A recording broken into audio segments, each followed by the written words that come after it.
अस्सलामुअलैकुम स्टूडेंट्स, उम्मीद करता हूँ आप सब लोग खैरियत से होंगे। आज हम चैप्टर नंबर 20 या फिर चैप्टर नंबर 6 भी कह सकते हैं, यानी चैप्टर का नाम है हमारे पास एसी सर्किट्स। एसी सर्किट्स के न्यूमेरिकल करने जा रहे हैं।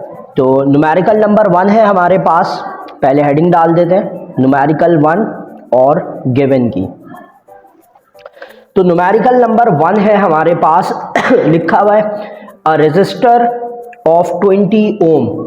रेजिस्टर है हमारे पास और उसकी वैल्यू कितनी दी हुई है, 20 ओम दी हुई है। तो रेजिस्टर को आपको पता है किससे डिनोट करते हैं, आर से डिनोट करते हैं, वो लिख देते हैं 20 ओम।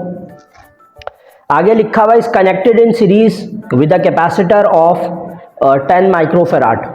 कैपेसिटर की वैल्यू दी हुई है 10 माइक्रोफेराड, और 10 माइक्रोफेराड को कन्वर्ट करना ज़रूरी है किसके अंदर, फेराड के अंदर। तो माइक्रो की वैल्यू होती है 10 की पावर -6 और फेराड में कन्वर्ट हो जाएगा।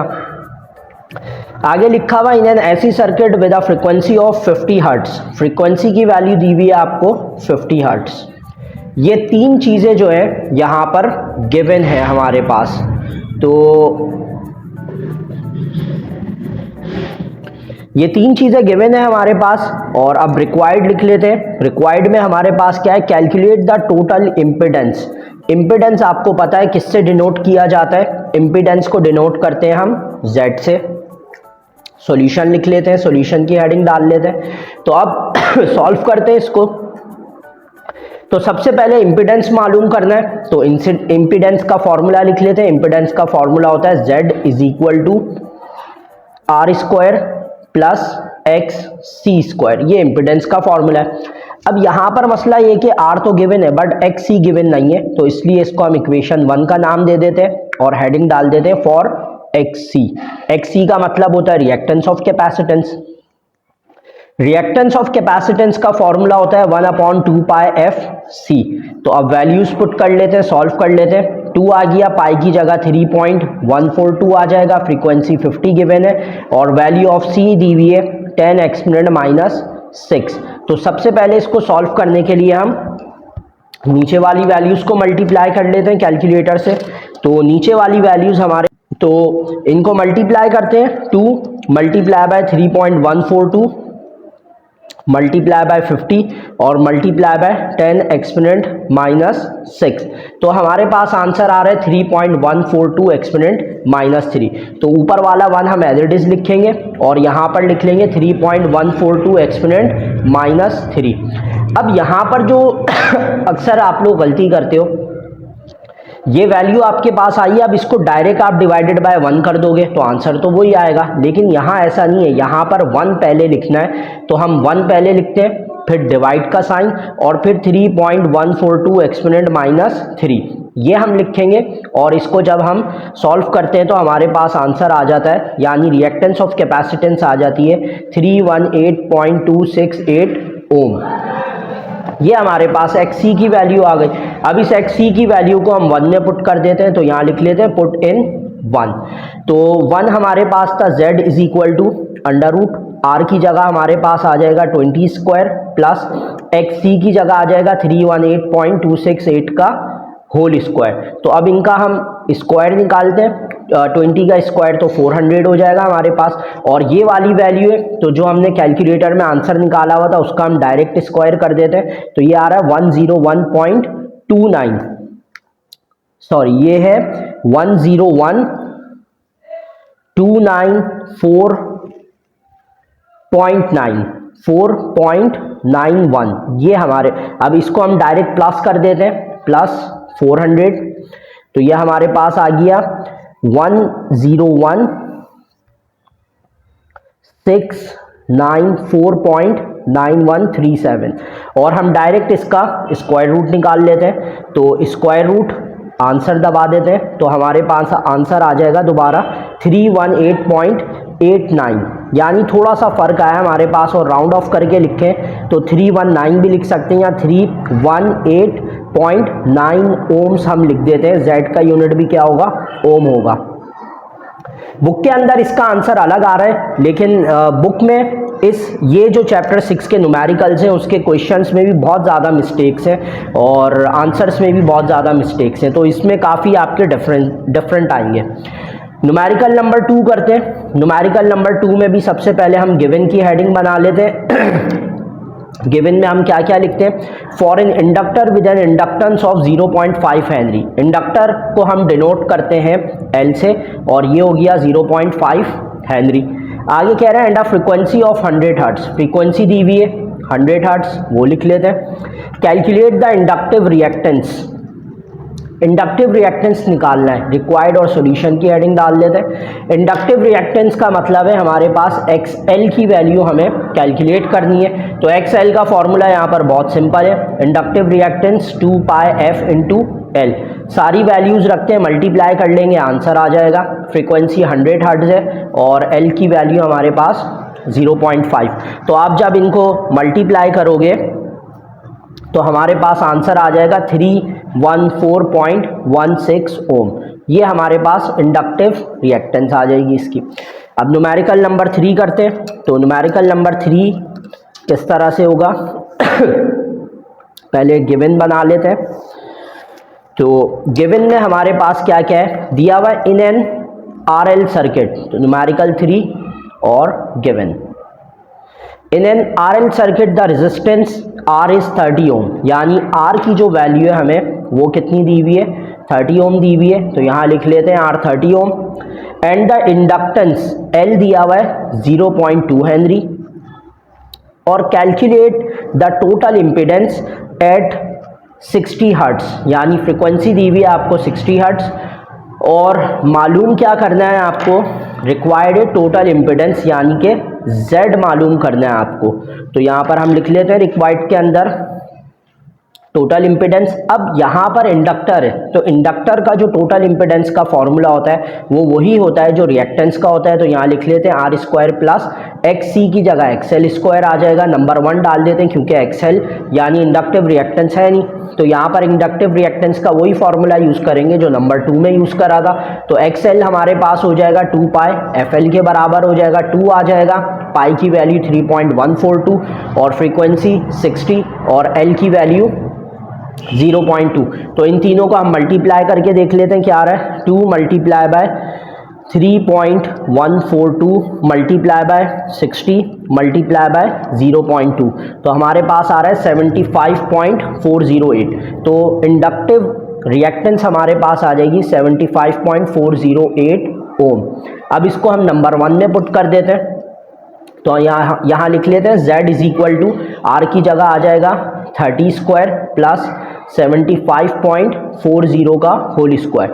तो अब बारी बारी करते हैं, सबसे पहले 30 का स्क्वायर निकालेंगे तो 900 आ जाएगा और ये जो वैल्यू हमारे पास आई थी डायरेक्ट हम इसका स्क्वायर कर देते हैं, तो ये हो जाएगा 5686.3, तो प्लस 5686.36।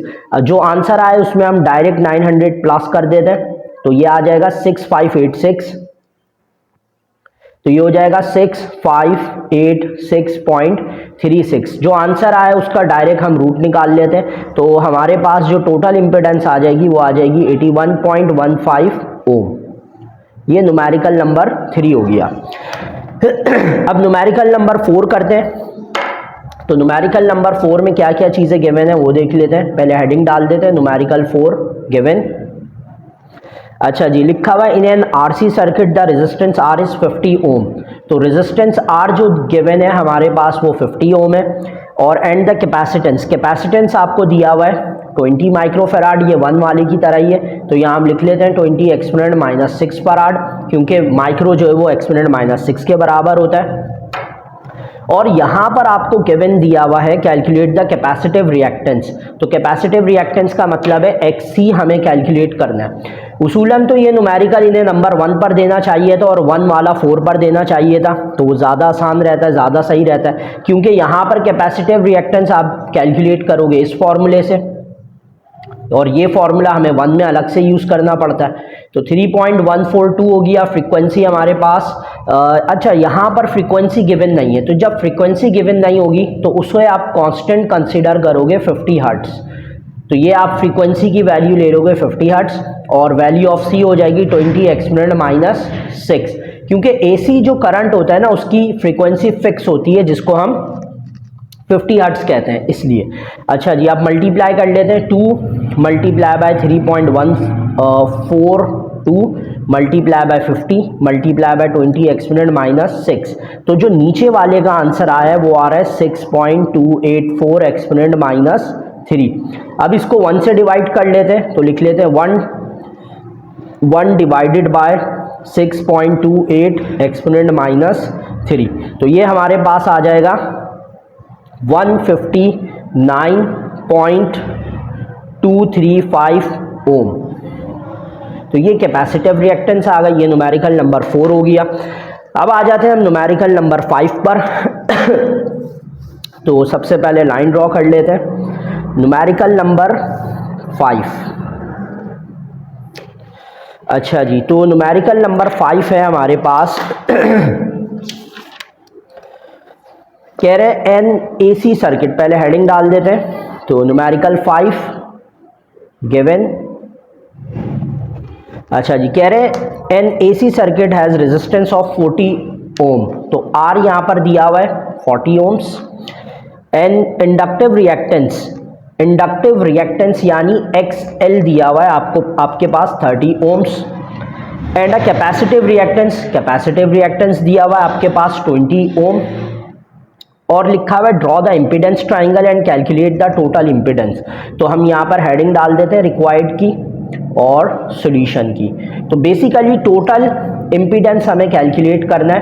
तो ये RLC सर्किट है और RLC सर्किट का जो टोटल इम्पीडेंस का फॉर्मूला होता है वो होता है ये R² plus XL minus XC का होल स्क्वायर। ये फॉर्मूला है हमारे पास। तो इधर R की वैल्यू हमारे पास कितनी है 40 स्क्वायर, XL की वैल्यू 30 माइनस 20 का होल स्क्वायर। तो 40 का अगर आप होल स्क्वायर निकालो तो आपके पास आ जाता है 1600। 30 माइनस 20 हो जाएगा 10 और 10 का स्क्वायर होता है 100। और 1600 प्लस 100 1700 और 1700 का जब आप रूट निकालोगे तो वो आएगा 41.23 ओम। ये इम्पीडेंस होगी। और इसका ट्राइंगल अगर बनाना हो तो ट्राइंगल ये जो R है तो ये R आपके पास सबसे ज़्यादा वैल्यू इसकी R की है हमारे पास। तो हम यहाँ पर R लिख लेंगे, R है हमारे पास 40 ओम। और फिर ये जो XL माइनस XC है वो यहाँ पर ड्रॉ होगा इस तरह से। तो ये XL माइनस XC और फिर ये आ जाएगा आपके पास Z। अगर आप इसकी डिटेल वीडियो देखना चाहते हो इम्पीडेंस, रिएक्टेंस और रेजिस्टेंस वगैरह का डिफरेंस या ये फेजर डायग्राम्स कैसे बनती हैं, तो नीचे वीडियो के अंदर मैं लिंक डाल दूंगा, वहां पर क्लिक कर कर आप इसकी डिटेल वीडियो देख सकते हो। न्यूमेरिकल नंबर 6 करते हैं। न्यूमेरिकल 6 हेडिंग डाल देते हैं गिवन की। तो इसमें हमारे पास क्या है, गिवन के अंदर लिखा हुआ है ना series RL circuit resistance R25 ओम। R गिवन है हमारे पास 25 ओम एंड द इंडक्टेंस यानी कि L 0.1 हेनरी गिवन है। Calculate the phase angle and impedance eight a frequency of 80 hertz. Frequency आपको गिवन है यहाँ पर 80 हर्ट्ज। तो रिक्वायर्ड की हेडिंग डाल देते हैं, रिक्वायर्ड और सॉल्यूशन। तो रिक्वायर्ड में हमें दो चीज़ें मालूम करनी है, एक इम्पीडेंस मालूम करना है Z और दूसरा फेज एंगल। फेज एंगल को हम यहाँ पर फाई से डिनोट करते हैं। तो सबसे पहले Z की हेडिंग डाल देते हैं, Z कैलकुलेट कर लेते हैं। इम्पीडेंस Z का फॉर्मूला हमारे पास क्या होता है R² प्लस XL स्क्वायर। अब XL की वैल्यू है नहीं तो पहले XL का फॉर्मूला यानी इंडक्टिव रिएक्टेंस का फॉर्मूला 2πfL लगा लेते हैं। तो 2 आ गया, पाई की जगह 3.142 और फ्रीक्वेंसी की जगह 80 और L की जगह 0.1। तो जब आप इन तीनों को मल्टीप्लाई करोगे तो ये तीनों मल्टीप्लाई होने के बाद हमारे पास क्या आ जाएगा देख लेते हैं। 2 multiply by 3.142 multiply by 80 multiply by 0.1। तो ये आ रहा है हमारे पास 50.272 ओम। ये हमारे पास इंडक्टिव रिएक्टेंस आ गई। अब इसको हम ऊपर पुट कर देते हैं Z के फॉर्मूले में। तो यहाँ पर हमारे पास R की वैल्यू पुट कर देते हैं। पहले R है 25 का स्क्वायर प्लस और साथ में 50.272 272 का स्क्वायर। तो ये वैल्यू सबसे पहले हमारे पास कैलकुलेटर में, तो डायरेक्ट हम स्क्वायर दबाकर इसकी स्क्वायर वैल्यू मालूम कर लेते हैं। और 25 का स्क्वायर वैसे हमारे पास 625 होता है, तो 25 का स्क्वायर 625 और इसका स्क्वायर आ गया हमारे पास 2527.27। इन दोनों वैल्यूज़ को प्लस करते हैं तो प्लस 625 कर लेते हैं, तो ये हो जाएगा हमारे पास 315.227 अंडर रूट। और अब हम इसका रूट निकाल के आंसर लिख देते हैं, तो आंसर आ जाएगा हमारे पास इम्पीडेंस का 56.145 ओम। ये इम्पीडेंस आ गई हमारे पास। अब इम्पीडेंस के बाद हम इसका फेज एंगल कैलकुलेट कर लेते हैं। तो फेज एंगल का फॉर्मूला होता है tan phi is equal to XL upon R। ये फॉर्मूलाज कैसे बने, क्या है, ये सब मैं लिंक के अंदर लिंक शेयर कर दूंगा इन फॉर्मूलाज के लिए, तो आप वहाँ पर देख सकते हो। tan इनवर्स आ गया, उधर जाकर tan इनवर्स XL की वैल्यू हमने कैलकुलेट करी थी 50.272 डिवाइडेड बाय R की वैल्यू हमारे पास 25 थी। तो इन दोनों को हम डिवाइड कर लेते हैं, जो कि 50.272 डिवाइडेड बाय 25, तो ये 2.01 आ रहा है। तो हम इसका शिफ्ट दबाकर 10 लिखते हैं, tan इनवर्स हो जाएगा 2.01 लिख देते हैं, तो एंगल आ जाएगा हमारे पास 63.5 डिग्री। तो यहाँ पर हम लिख देते हैं फेज एंगल हमारे पास 63.5 डिग्री है। ठीक है जी, तो ये हमारे पास न्यूमेरिकल नंबर 6 हो गया। अब न्यूमेरिकल नंबर 7 देख लेते हैं। तो न्यूमेरिकल नंबर 7 हमारे पास किस तरह से होगा। सबसे पहले गिवन की हेडिंग डाल लेते हैं, न्यूमेरिकल 7। अच्छा जी, तो ये आ गया न्यूमेरिकल 7 और गिवन। तो लिखा हुआ है इन अ पैरेलल RC सर्किट। अब सर्किट जो है वो पैरेलल है, लिखा हुआ है रेजिस्टेंस जो है आपके पास 60 ओम है। ठीक है जी, रेजिस्टेंस हो गई हमारे पास 60 ओम, और लिखा है and the capacitance C 30 microfarad. तो 30 माइक्रोफेराड को कन्वर्ट कर लोगे एक्सपोनेंट -6 फेराड के अंदर। आगे आ जाएगा calculate the total current flowing through the circuit at a frequency of 120 hertz. Frequency आ गई 120 हर्ट्ज, और टोटल वोल्टेज आ गई आपके पास 60 वोल्ट। बुक के अंदर इस क्वेश्चन में गिवे वो मिस्टेक करी हुई है, ये जो 60 वोल्ट है अलग से आंसर वाली साइड पे दिया हुआ है, दरअसल ये आपके पास क्वेश्चन के अंदर साथ ही है। तो अब रिक्वायर्ड क्या हमारे पास, टोटल करंट हमें मालूम करना है। तो सॉल्यूशन रिक्वायर्ड की हेडिंग डाल देते हैं। टोटल करंट मालूम करते हैं, लिख लेते हैं रिक्वायर्ड के अंदर I मालूम करना है। अच्छा जी, अब टोटल करंट हम किस तरह से मालूम करेंगे। सबसे पहले तो हम टोटल करंट के लिए फॉर्मूला बना लेते हैं। अब आप देखो यहाँ पर C गिवन है, तो यानी इंडक्टिव रिएक्टेंस की मदद से R भी है C भी है, तो इंडक्टिव रिएक्टेंस का फॉर्मूला हम यूज़ कर सकते हैं। और इंडक्टिव रिएक्टेंस का फॉर्मूला हमारे पास क्या होता है, Z is equal to under root R square plus XC square, ये होता है फॉर्मूला। अब ये जो Z है ये भी रेजिस्टेंस है, टोटल रेजिस्टेंस होती है, और अकॉर्डिंग टू ओम्स लॉ हमारे पास फॉर्मूला क्या होता है, V is equal to IR होता है। तो R और Z दोनों बराबर हैं, दोनों ही हमारे पास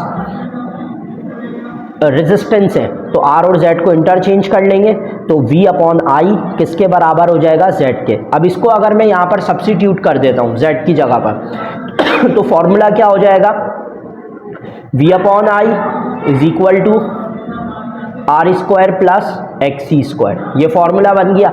I मुझे कैलकुलेट करना है, तो I को मैं यहाँ भेज देता हूँ और इसको यहाँ पर इंटरचेंज कर देता हूँ, तो कुछ इस तरह से हो जाएगा R square plus XC square is equal to I।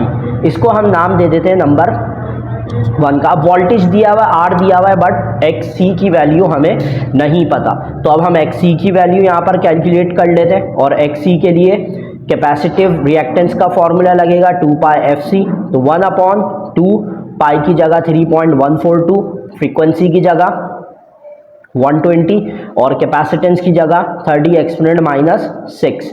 तो इन सबको अगर हम नीचे कैलकुलेट करके देखते हैं क्या आता है हमारे पास, 2 multiply by 3.142 multiply by 120 multiply by 20,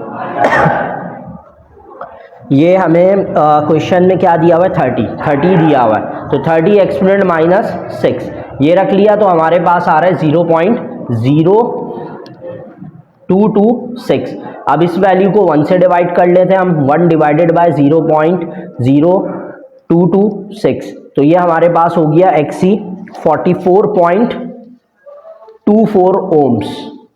ये XC आ गया हमारे पास। अब इस XC को हम 1 के अंदर पुट कर देते हैं, फिर सॉल्व कर लेते हैं।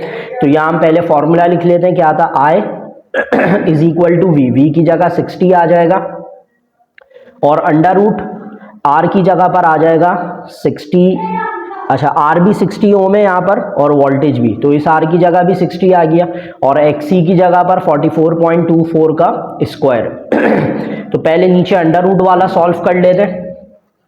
तो ये जो हमारे पास आंसर आया इसको हम डायरेक्ट स्क्वायर कर देते हैं, तो ये हो जाएगा 1957, और 60 का जो स्क्वायर है हमारे पास वो होता है 3600, तो डायरेक्ट हम इसको 3600 में प्लस कर लेते हैं, तो ये आ गया 557.86। अब डायरेक्ट रूट निकालते हैं, इधर आंसर लिख देते हैं, तो हमारे पास आ जाएगा 74 तो नीचे वाली जो वैल्यू है वो 74.551 आ गई। अब इसको हम 60 से डिवाइड कर लेते हैं, तो 60 डिवाइडेड बाय 74.551, तो हमारे पास जो टोटल करंट आ रहा है यहाँ पर वो आ रहा है 0.8 एम्पेयर। तो ये आपके पास न्यूमेरिकल नंबर 7। अब लास्ट न्यूमेरिकल करते हैं इसका। तो लास्ट न्यूमेरिकल किस तरह से होगा? लास्ट न्यूमेरिकल में सबसे पहले हेडिंग बना लेते हैं इसकी, न्यूमेरिकल नंबर 8 गिवन लिख लेते हैं। अच्छा जी, तो न्यूमेरिकल 8 में हमें in an RLC circuit, RLC circuit है, रेजिस्टेंस आपको दी हुई है 50 ओम, तो 50 ओम रेजिस्टेंस आ गई। इंडक्टेंस आपको दी हुई है 0.1 हेनरी, कैपेसिटेंस आपको दी हुई है 50 माइक्रोफेराड और 50 एक्सपोनेंट -6 फेराड। मालूम क्या करना है? रेजोनेंस फ्रीक्वेंसी मालूम करनी है, तो रिक्वायर्ड के अंदर हम हेडिंग डाल देते हैं और सॉल्यूशन। तो रेजोनेंस फ्रीक्वेंसी आपके पास क्या हो जाएगा? F0, और F0 का फॉर्मूला क्या होता है? 1/2 पाई √LC, ये फॉर्मूला है। तो वैल्यू पुट करते हैं, सॉल्व कर लेते हैं। 1/2 पाई, 2 की जगह पर 3.142 लिख देंगे, √L की जगह पर 0.1 और C की जगह पर 50 एक्सपोनेंट -6। तो सबसे पहले हम इन दोनों को सॉल्व कर लेते हैं। 0.1 मल्टीप्लाई बाय 50 एक्सपोनेंट -6, ये आ गया 5 एक्सपोनेंट -6, और इसका हम डायरेक्ट रूट निकाल लेते हैं। तो रूट से बाहर आकर ये हो जाएगा 2.23 एक्सपोनेंट -3। अब इसको डायरेक्ट मल्टीप्लाई कर देते हैं 3.142 और मल्टीप्लाई बाय 2 से, तो ये आ जाएगा 0.1 डिवाइडेड बाय 0.01405। तो अब हम इसको डायरेक्ट 1 डिवाइडेड बाय आंसर कर देते हैं, तो ये हमारे पास आ जाएगा 71.16 हर्ट्स। तो ये रेजोनेंस फ्रीक्वेंसी हमारे पास आ गई 71.16 हर्ट्स। ये कैलकुलेटर से मैं आपके सामने इसलिए कर रहा हूँ ताकि आप लोगों को बहुत ज़्यादा प्रॉब्लम होती है कैलकुलेटर चलाने में, तो आप इसकी मदद से देख सको कि किस तरह से मैं बारी बारी स्टेप वाइज करता हूँ, उसी तरह से आप भी करो। तो न्यूमेरिकल चैप्टर 6 के कंप्लीट हो गए। बहुत जल्द नेक्स्ट वीडियो में मिलते हैं। अपना ख्याल रखिएगा। अल्लाह हाफिज़।